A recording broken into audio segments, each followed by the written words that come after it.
বান্ধৱীসকল, আদৰণি জনাইছোঁ সকলোলৈকে। এই উপস্থিত আছোঁ দিয়াক পথাৰ। আজি আপোনালোকলৈ লৈ আহিছোঁ এটি বিশেষ ভিডিঅ', চাই থাকিব। মই আজি লৈ আহিছোঁ এটি বিশেষ ভিডিঅ', চাই থাকিব। এতিয়া শাওণ ভাদ মাহ, বৰ্তমান ৰাইজে খেতি কৰি জিৰণি লৈ বন কটা সময় পাইছেহি আমাৰ উজনি অসমৰ খেতিয়কসকলৰ। সেয়ে এবাৰ পথাৰখনকে এবাৰ ৰাইজক দেখুৱাওঁ বুলি এই বন কেনেকুৱা হৈছে, পোকনো লাগিছে নাই, কিনো হৈছে চাবলৈ আহিছোঁ। তাকে বলকচোন ৰাইজসকল, পলম নকৰি ভিডিঅ'টি আৰম্ভ কৰোঁ।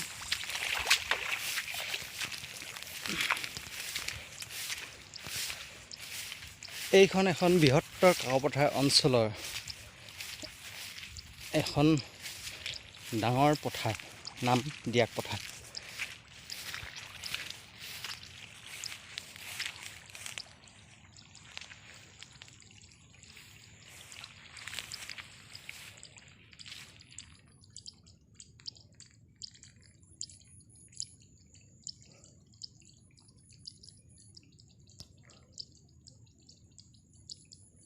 চাওক ধানবিলাক ইমান ধুনীয়া হৈছে ন। যোৱা বছৰ এইখন পথাৰত খৰাং বতৰে ধান ৰাইজৰ একেবাৰে পানীত হাঁহ নচৰা অৱস্থা হয়। আগৰ বছৰ ধান ভাল হোৱাৰ কাৰণে যি এমুঠি গোটাই থৈছিলে, সেই ধানেৰে বছৰটো চলিলে ৰাইজে। এইবাৰ কিন্তু ধান চাওক কেনেকুৱা ফটাফটি হৈছে। আৰু এয়া একেবাৰে ওচৰৰ পৰা চাওক বন, একদম বনটো নাই বাৰু এইডোখৰত, ক'ৰবাত ক'ৰবাত অলপ বন গজিছে। বনটো থাকিবই পথাৰত, কিন্তু ধান এবাৰ মজা হৈছে। ধানৰ খেতি কৰাসকলেহে জানে ধান ভাল হ'লে কেনেকুৱা লাগে। আজিকালি অৱশ্যে টেকন'লজিৰ যুগ, আধুনিক যুগত আজিকালি গৰুৱে খেতি নকৰে, ট্ৰেক্টৰ আৰু পাৱাৰ টিলাৰ এইবোৰে খেতি কৰে। সেইবাবে আজিকালি খেতি কৰা অলপ উজু হৈছে, ধানৰ খেতিবোৰ ভাল হৈছে, আগতকৈ সোনকালে কৰিব পাৰিছে ৰাইজে। আৰু ধানবিলাক চাই লওক কিমান ডাঠ হৈ গৈছে ধান, আৰু 2-3 মাহ আছে ধান ওলাবলৈ, আৰু 3 মাহ আছে ধান। চক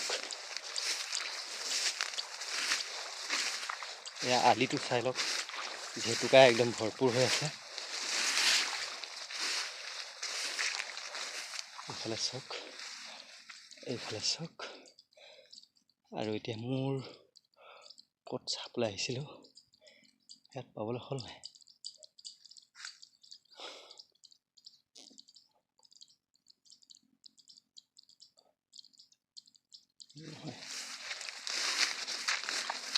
এইফালে এটি মানুহ বন নিয়নি কৰাত ব্যস্ত হৈছে। কোনোবা দৰৱ মাৰিছে, কোনোবাই বন নিয়নি কৰিছে। দৰমাটো বন নিয়নি ভাল মানে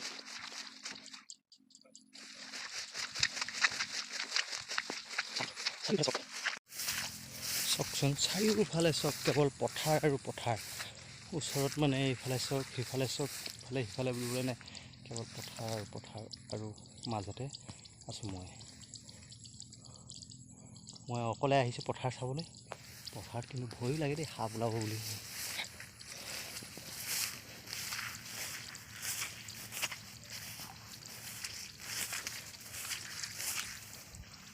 ক'ত দেখিছিলোঁ পোকে খোৱা দেখোন।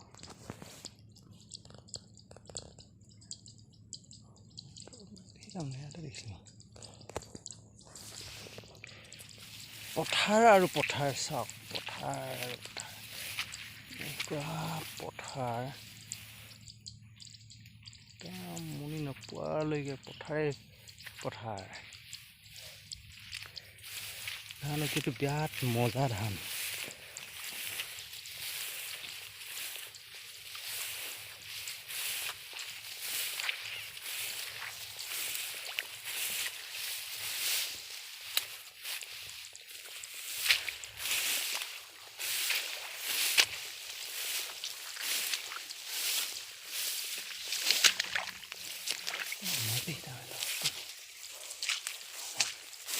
চালৰে আহিছে ইমান ধুনীয়া ধান হৈছে ন এবাৰ পোক লাগিছে নেকি অলপ অলপ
পতংগ লাগিছে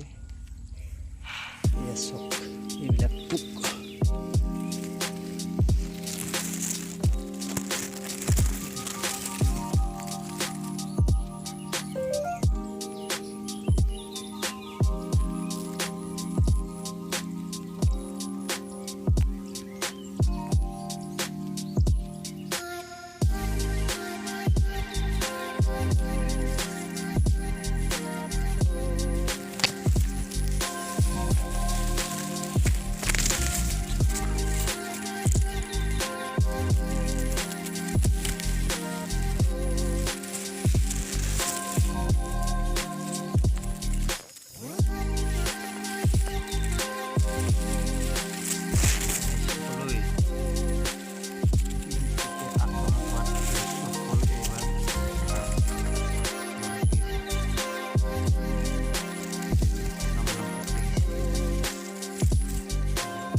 প্ৰতিজোপা গছতে ফালিব নোৱাৰা এজোপা গছত 10ৰ পৰা 12টা পোক আছে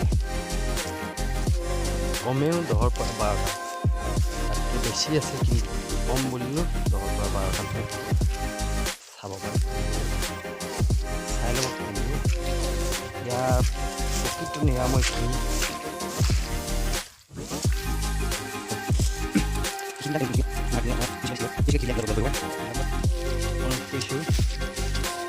পতংগ নাশক ব্যৱহাৰ কৰি পথাৰখন পতংগ মুক্ত কৰি সেই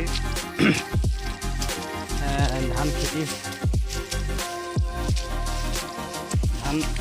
খেতিৰ দ্বাৰা সবল মুক্ত সুস্থ সবল কৰি তোলক যাতে অহা বছৰ ধান আগৰ দুবছৰতকৈ বেছি ভালকৈ উৎপাদন কৰিব পাৰি তাকে কৈ আজি ভিডিঅ'টি সামৰণি মাৰিছোঁ আৰু পুনৰবাৰ নতুন এটি ভিডিঅ'ত